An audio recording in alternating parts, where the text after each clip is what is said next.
Boom. Longhorns grab a corner from the portal. CJ Vogel, Bobby Burton here. Longhorns grab Javion Cole, 5'10", 5'11", 185 pounds out of San Jose State. Longhorns lost Terrence Brooks to the portal just a couple of weeks ago. Now they pick up a corner as a potential replacement. CJ Vogel here talking with me about it. CJ, tell me what the Longhorns get in the young man, Javion Cole, out of San Jose State. Yeah, absolutely. He's a 5'11" cornerback, very twitchy in space. He can move very well. Obviously, we know he's a great athlete going back to his high school days. Recorded a 10.6 in the 100-meter dash. So it really, really athletic. I like the frame. I like the addition. Of course, 5'11" might be a bit of a concern. Of course, we haven't necessarily seen Texas target those smaller cornerbacks, but I think you see him play a little bit larger than he's listed at. 7 PBUs a year ago, 3 interceptions, only 1 touchdown allowed. Oh, and he got to play Caleb Williams week 1 and did not allow a reception coming off of his Heisman campaign in 2022. I really like what he does when the ball is up in the air. He goes up, he gets it, he turns into a wide receiver. We're watching his high school tape right now out of Oakland, and man, you really see him play that ball very well. It's something that the Texas cornerback room hasn't necessarily done a very good job at in years past. It feels like an innate trait for him. When that ball's up in the air, it turns into his. This is a guy that's highly productive, and I'm going to give you all some stats here to kind of stew on. Not only did he have the 3 picks this year at San Jose State, 38 tackles, 1 sack, so pretty productive year. 3 picks as a corner would put him as high as any Longhorn corner. Then you have his freshman year where he originally started out at Cal Poly, CJ. He had 4 picks as a true freshman at Cal Poly. Then you go back to his high school campaign, and when I tell you he's productive in high school, these are some crazy stats.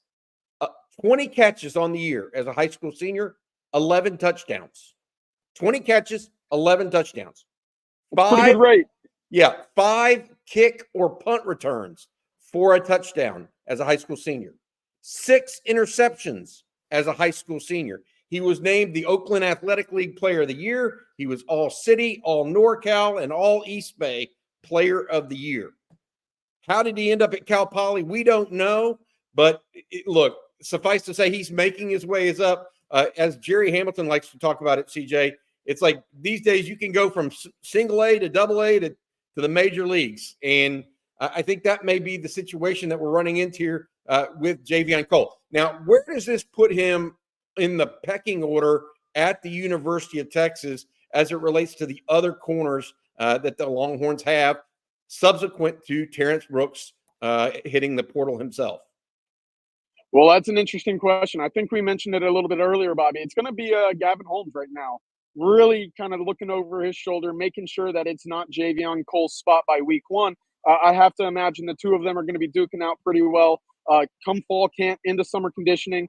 Of course, Texas is needing bodies in that cornerback room. Not only did you lose Terrence Brooks, but you lost Austin Jordan, who I know wasn't a frontline guy during his time at Texas, but that's 25 career games that are walking out of the door as well with his departure. So there is a bit of an instant need for Javion Cole as a Texas Longhorn. Of course, it all depends on how well he can get up to speed. It certainly helps that he's going to be going against some really, really talented wide receivers immediately. If he's working with that second team, Bobby, you have to imagine he's going up against guys like Matthew Golden, Ryan Wingo, DeAndre Moore, even Jonte Cook.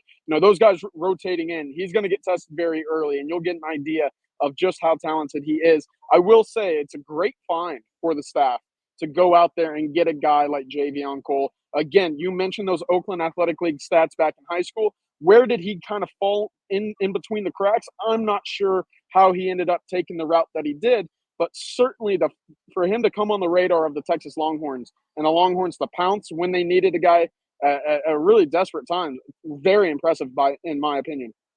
Yeah, it's just hard for me to fathom some guy has 20 catches and 11 TDs as a high school senior, 5 returns, either kick or punts for touchdowns, and 6 interceptions, and isn't like a blue chip recruit somewhere.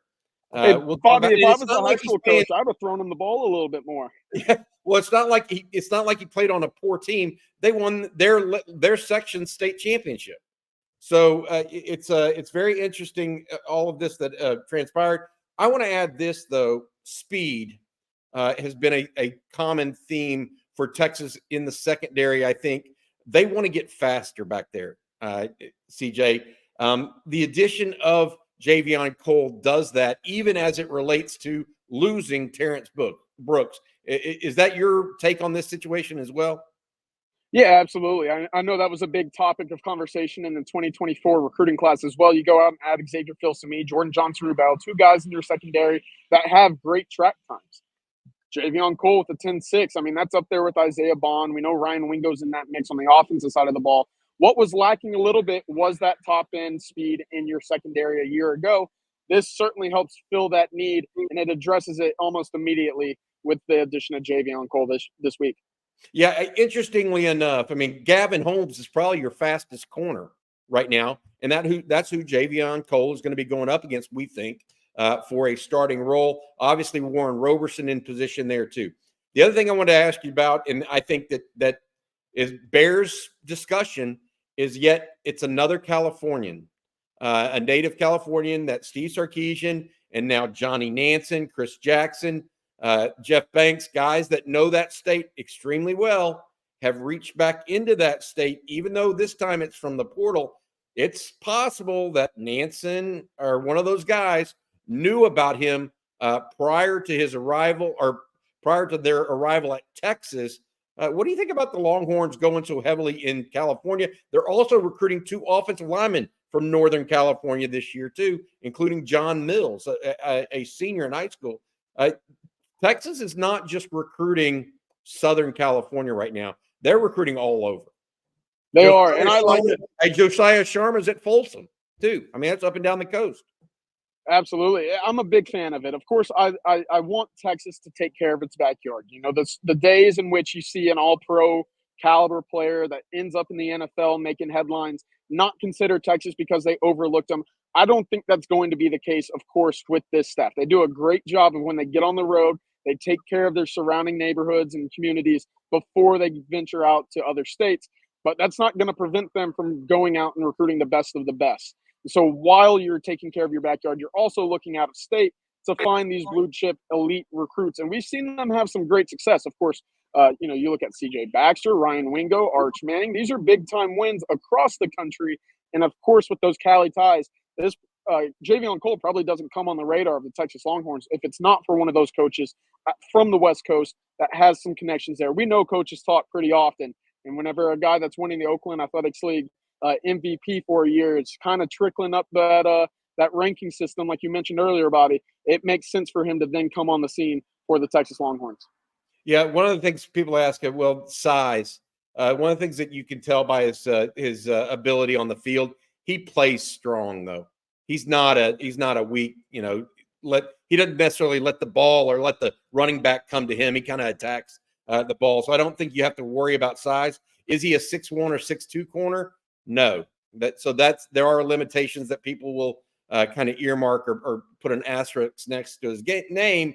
At the same time, if you're trying to get more speed in the secondary, I think this clearly addresses that concern and need. All right, look, Longhorns in the portal right now had 24 guys overall leave over the winter and spring term. Now this makes 10 total incoming guys in the portal for the Longhorns. What do you think overall about Texas in the portal this go round or this entire cycle, not just the spring portal cycle, CJ? Well, they've gone out and addressed certain needs, and they've done it very well. Of course, wide receiver was a big question mark. You only had 8 returning receptions from a year ago. You go out and get 3 guys that you figure to be on the field right away. You know, they all have experience, they all have production. They've done it at great levels. Of course, you go out and get Trey Moore, Andrew Makuba on the defensive side of the ball. These are all guys who just had great production. And I value that in transfers. You know, they come from winning programs. They come from good coached programs as well. And so there's seamless transitions into the University of Texas. And we heard about it in the spring with those guys specifically. They're part of the culture now. They know all about what it takes to be a part of the winning culture at Texas that has been instilled under Sarkisian, and a big reason why they ended up in the college football playoff a year ago. So it's been targeted. It's been precise. And when the Longhorns want a guy, very rarely do you see them come up short. I think it's only happened probably one time in the last 4 or 5 months where the Longhorns don't get a guy that they necessarily go all in for out of the portal. So I think it's very, very attractive right now, the University of Texas. Playing right behind me with this the stadium filled up, I think it's a strong selling point, especially when the winds are coming in on Saturdays. Absolutely. Hey, CJ, I got to mention this real quick, if you don't mind. In the portal, Texas took 3 wide receivers, needed to do that because obviously they lost 3 wide receivers to the NFL draft and didn't have a lot of young guys that were really ready to go. They lost a pass-catching tight end that was a receiving threat. They added that, a starter from Alabama for that. Then they needed a pass rusher. Well, they got a guy from UTSA that had 14 and a half sacks. They needed depth at safety. Particularly a guy was starting at snaps. Andrew Makuba has 3 years starting experience from Clemson. Then they need a corner subsequent to Terrence Brooks' departure. Javion Cole all of a sudden shows up on campus. Another guy was starting experience there. Then you have depth along the defensive front. Tia Savea and Bill Norton, both between them, I guess, around 600 snaps total for Arizona a year ago at that defensive line position. So the Longhorns have addressed the portal in a way that is very specific. So I think that again, it's not about who you don't get as much as how does it improve your team. And I think that they've addressed who they needed to address here, CJ, in a really, really good way. Javion Cole, the big news of the day. Congratulations to him. Young man out of Oakland's McClymonds High School, commits to the Longhorns, 5'11", 185. Had 3 interceptions last year at, just to reiterate, 3 interceptions at San Jose State, 4 at Cal Poly as a true freshman, 6 as a high school senior. He's going to be a Texas Longhorn. For CJ Vogel, I'm Bobby Burton. And Javion Cole, hook him, buddy.